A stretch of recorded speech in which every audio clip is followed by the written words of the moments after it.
Welcome to episode 8, guys. For those of you new to the channel, my name is Mike Kemp. I'm an Ironman athlete based here in Austin, Texas. 11 weeks ago, I broke my cervical vertebrae, my C5, C7, as well as my sternum in a cycling accident. The recovery is going really well. Last week I met with my neurosurgeon who took some x-rays. We have bone that's growing around, that's the fusion, around the titanium that's in my neck in the C7. It hasn't grown yet in the C5 or C6, but this can take up to 6 months. We're gonna have a follow-on x-ray at that point and see how it's going. Today we're at Kollective, the gym that I belong to. There's also a north location. There is a class they offer called Hyrox. If you're unfamiliar with Hyrox, it's a race similar to CrossFit in some ways, where you have 8 1-kilometer runs interspersed with 8 exercises that range from wall balls or sled pushes, and you'll see some more when we get to the class here. One of the reasons I'm doing it is it's community driven. I get to be around a bunch of friends. Also because it puts me at a higher heart rate. In a typical Ironman training block, I would be running, which I'm not allowed to run right now because of my neck, but I would be doing speed work on Wednesday mornings where I would be pushing into that tempo threshold heart rates, which is a high heart rate near my max. Because I'm not doing that, I still want to be able to challenge my heart to be able to do things like climb hills in bikes or deep into the run when my heart rate starts climbing in the heat in Austin. So that's why we're doing the Hyrox, and really excited to get a workout in.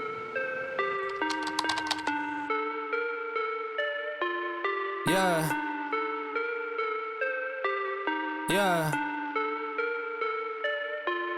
Look, back and I'm better than ever. I think I got it vendetta. Oh, now they call me, I seen them. All of those times getting severed. I told them all I get let up. They get not tired of me never. Give me a shot and I swear I shoot like Berettas. Yeah. They getting nervous, I seen it. What I seen, you wouldn't believe it. They say they want it, I need it. Damn, I'm going dumb like I dropped out of class. Get in my lane and I'm going right past. I turn it up, watch me go to the max. You ain't the first, you know it's you last. I thought I told them I'm coming right back. I got a flows like a cape on the tap, and I came from my city, this right on my back. Back and I'm better than ever. I think I got a vendetta. Oh, now they call me, I seen them. All of those times getting severed. I told them all I get let up. They get not tired of me never. Give me a shot and I swear I shoot like Berettas. Back and I'm better than ever. I think I got a vendetta. Oh, now they call me, I seen them. All of those times getting severed. I told them all I get let up. They get not tired of me never. Give me a shot and I swear I shoot like Berettas. That's how I shoot. Lately I'm driven like I'm on the roof. They in my lane, I got told on the move. Now that I'm popping, got too much to lose. Look at the numbers, got nothing to prove. I'm in the city, just me and my crew. Told me I'm sick and I know that it's true, but I'm still gonna ball. It's like I got a flu. Yeah, run it up. I told them that I'm coming back, so let me get all of that. Time is now. I'm coming around to get a check. Hey guys, so that's the end of the Hyrox class. With my good buddy here, Jackson Mitchell. Jackson and I met at Austin Ridge. We go to church together, become good friends. Great to finally work out together. I've been nursing this injury and finally got back. It's been a goal of mine to get back to be able to do something like Hyrox. For Jackson, it's a common thing for him. For me, how it felt first time back, I would say my quads are a little bit tight from the sprints. We did those 400-meter sprints and my legs weren't used to that. But in my older age, I'm just getting smart enough to back off. If I would have pushed through that, I probably would have torn something. But I probably did the rest of the workout around 85%. Had a lot of fun. Jackson, I know you've done a half Ironman before, so I'm just interested why you like to incorporate Hyrox training and what kind of your fitness and maybe a little bit of your background. Yeah. Appreciate you having me part of this conversation, bro. Of course. So as you know, I played college football, and that was kind of the start of my fitness training journey, obviously way back to middle school when I was younger. I think in terms of my journey to now training more in the Hyrox type workouts, metabolic conditioning, high intensity interval training, it's been a lot of just kind of like figuring out what my body responds best to. And I'm very much of the belief that whatever our goals are, if we're willing to put in the work to achieve them, there's no limits to what we can accomplish. So to your point, my first kind of big race that I signed up for was actually a 70.3 before ever doing a full marathon. I did the triathlon. You're a big guy, I'm a bigger guy, I weigh about 210 pounds. And so all the volume and running and things like that, my body responded okay to it, but I think my body just responds better to a little bit more of like intervals, up and down, metabolic conditioning. And the thing that I enjoy most about it, I think, is the variety, because I can come in and make up a workout that is taxing on my whole body. I can focus on my lower body, I can focus on my upper body, and I can do something different every day and still push myself and feel like I really got it in, which, you know, like I mentioned a second ago, I just believe that we as human beings in every category have so much potential to tap into. And for me, training is really kind of my creative outlet to kind of explore what I'm capable of. So that's why I enjoy it so much, and continue to pursue Hyrox and different kind of competitions that are more centered around a variety of movements, getting your heart rate up and down. And then I do think, to your point, it's really good for VO2 max. You know, obviously if you're doing a 70.3 or a 140.6, you're inevitably going to hit some hills, and you're going up that hill, your heart rate spikes, and then you come back down or get onto a flat surface, and then your heart knows how to regulate and come back down. And I think that this type of training is really good for that. Yeah, in a tri absolutely. context. For you guys that don't know what a 70.3 is, basically a full Ironman is 140.6. That just means you add up the distances with the swim, bike, and run. So a half Ironman would be half the distance, 1.2 mile swim, 56-mile bike, and a half marathon. Mm-hmm. One of the cool things about Hyrox, Jackson is a busy guy. He's always in surgery. You're in medical sales, correct? Correct, yeah. I see him at 4 a.m. doing workouts. The cool thing about Hyrox, or that style of workout, is you're pushing your heart rate for about an hour, would you say typically most of your workouts are? And you can get in, so you can get a lot in a smaller amount of time. For somebody who's got a busy schedule, half Ironman is not really sustainable over the long period, in my experience. Yeah, I would agree with that for sure. I remember training for that 70.3, having to get up at like 3:30 because I had a 2-hour or 3-hour bike that I was doing before going off to work. I know you're doing that right now. You've got 60, 70, 80-mile rides, plus a run or something else, right? And so it's a ton of training volume. And to your point, when you're doing more of a metabolic conditioning style workout, you can get it in an hour. You can get it in, and I've done awful workouts that are 20 to 30 minutes very regularly. And so it's really nice when you are strapped for time and you're trying to be efficient to be able to just get after it and push yourself for a compressed time period and still feel like you really got it in and built up some fitness. Awesome. Would you say, in terms of injury, I know you said your body responds to this style better. Would you say it's not because of this style of workout, you're not as prone if you're doing the exercises the correct way? Would you say you're not as prone to injury as somebody who's putting so many miles on their legs, maybe running and cycling? Yeah, I think, honestly, in my experience, the most important part is actually just investing as much time into recovery as you are into the training. I think form is critical for sure, and especially to your point, like running.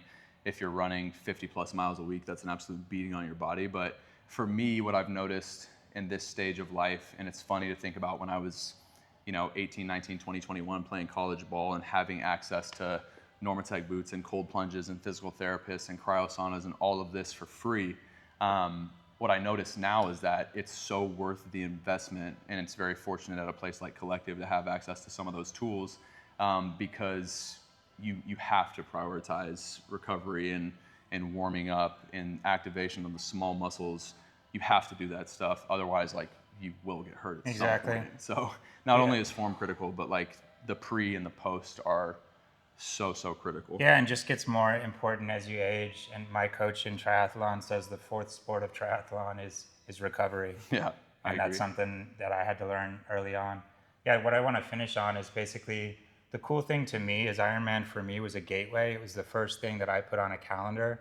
I don't know about you, but for me, after I finish Ironman, I probably have a couple more years of it, and I'm really excited to move on to something like Hyrox competitions or ultrathons or strictly marathons. I've never run a marathon on fresh legs. So I just think it's cool that you probably never have an end to what you can compete in and just have fun with it. 100%. I think that's the beauty of this, like I mentioned, this creative outlet of training is like you can do a marathon, you can do a 5K. Training for a 5K that you're trying to run fast is so different than training for a 26.2 mile race or a 50K or a 100K or whatever it might be. And then to to your point too, you've got Hyrox, you've got DecaFit, there's so many different things you can do. And even if you're not competing, just again, pushing yourself and exploring that human potential of the body is, for me, is just one of the most fun things to do. So yeah, that's it. For fun. Me, I've learned it's more of a mental thing than a physical thing. 100%. And yeah, if you're looking for a community, you can probably find one of these classes wherever you are in the world.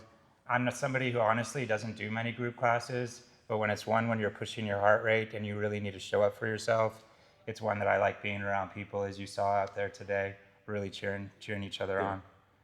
Jackson, I appreciate it, man. Appreciate you, brother. Guys, that's Hyrox for you.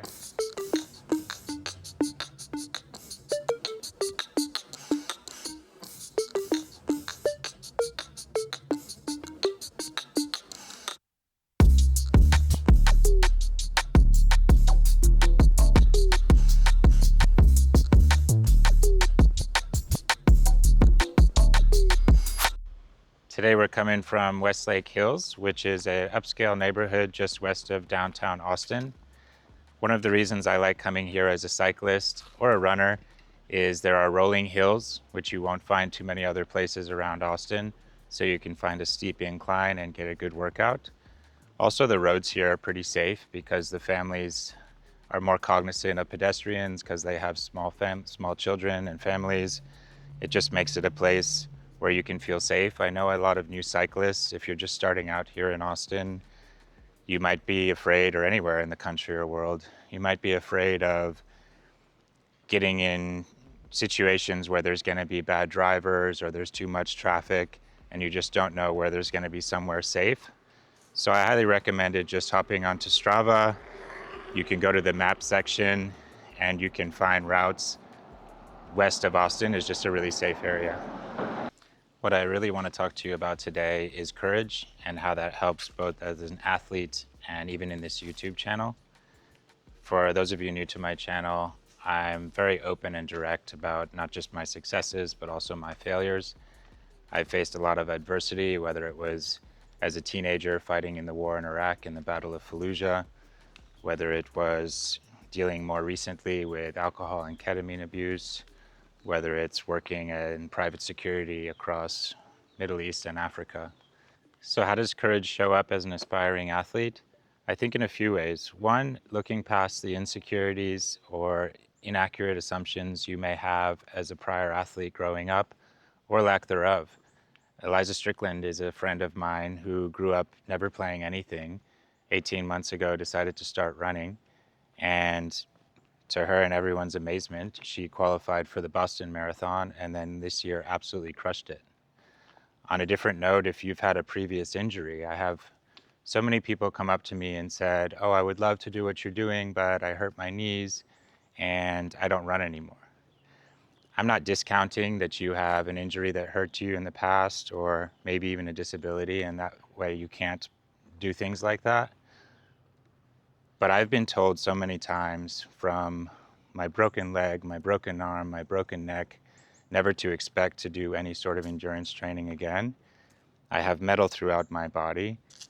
And I just decided, even though a medical professional told me that, or at times I told myself that and had doubts in myself, I decided to just question it differently and maybe try an ulterior motive of healing, or just most importantly, a different mentality of let me see if there's a different way through working through it. And the reason I bring it up is because of all the benefits that I've found that come from facing that adversity, moving through it, and what's on the other side in terms of who you become as a person.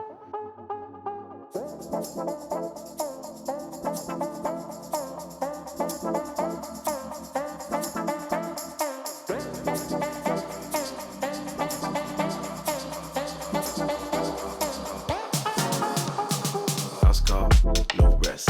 Pull up on your shorty in the front next. House call, no text. I've been up all night, baby, no stress. House call, no rest. Pull up on your shorty in the front next. House call, no text. I've been up all night, baby, no stress. House call, no rest. Pull up on your shorty in the front next. House call, no text. I've been up all night, baby, no stress. House call, no rest. Pull up on your shorty in the front next. House call, no text.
Hey guys, we're out on the water here. We got out at 7 in the morning, so it was only 66 outside in October, 78 in the water. 78 in the water. Pretty Warmer in nice. the water when you get in than the air, which is beautiful. This is my roommate Parker Smith and Ben Shea. Yeah, this is Parker's boat. One of the things we like to do, get out here every couple weeks. These guys go a little more, as you can see in their skills on the hydrofoil and the wakeboard.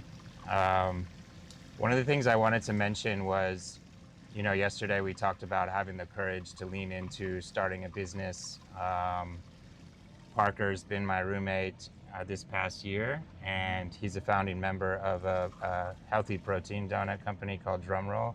Can you tell us a little bit about how you got into it? Yeah, so I actually, out of college, I went into investment banking.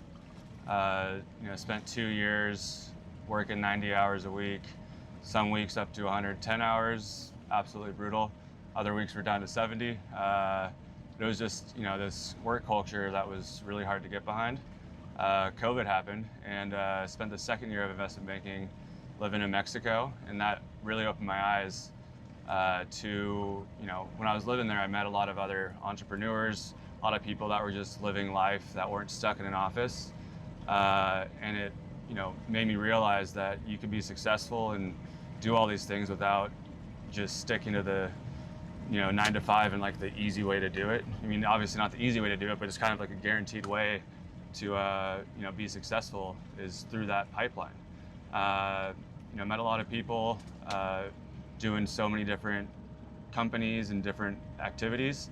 One of my best friends from college, Ryan Brothers, he actually reached out to me. Him and his other buddy that did investment banking together started Drumroll. And before they had taken off, really been in any stores that we're currently in, they needed help. It was just the two of them. So I decided to say no to the private equity offer that I had. Earning $300,000 a year, said no to that, and took the leap of faith, joined Drumroll from the ground floor, and today we are, now in, I think, 10,000 stores, running a team of about 12 people. We're growing a lot in Costco, which is exciting. So Costco, we have a big expansion coming in Q1. We're in Sprouts, we have 3 different flavors. Just launched muffins, so just trajectory. That's been about 4.5 years now. Running the operations of Drumroll. My life is completely different now than it would have been if I was still doing private equity, doing investment banking. I wouldn't be here right now. I'll tell you that before a work day. So, but still grinding. I see you work a lot of long days and long weeks. I just didn't want people to get the idea that we have nice things out here and we're able to do fun things, but it takes a sacrifice, and the leap of faith you talked about is it's really leaning into the having to embrace the uncertainties of life. Yeah, and it's not like I'm not working hard. You see me work. I'm working extremely hard, but the difference is we're working for ourselves. We're working as a team, and it's just really rewarding to be working with some of your best friends and working on something that you believe in. It's fun. Every day is different. You guys were fraternity brothers at USC, right? We're fraternity brothers at USC. So pledge brothers, actually. So one of my pledge brothers from my freshman year at USC. Pretty cool to just believe in them and chase it. And I'll say the best thing for me is our fridge is usually stocked with the donuts, and they're delicious. So check out Drumroll if you haven't. And he was able to try the muffins last week. Yeah, tried to. I'm the sampler, official sampler. Hopefully, maybe if you need a fitness or a sport influencer for the brand, I can be part of that. We'll be in talks, buddy. I know how to reach you. Cool. That's it on the boat, guys. Hope you enjoyed the backflip on the hydrofoil and us turning the narn.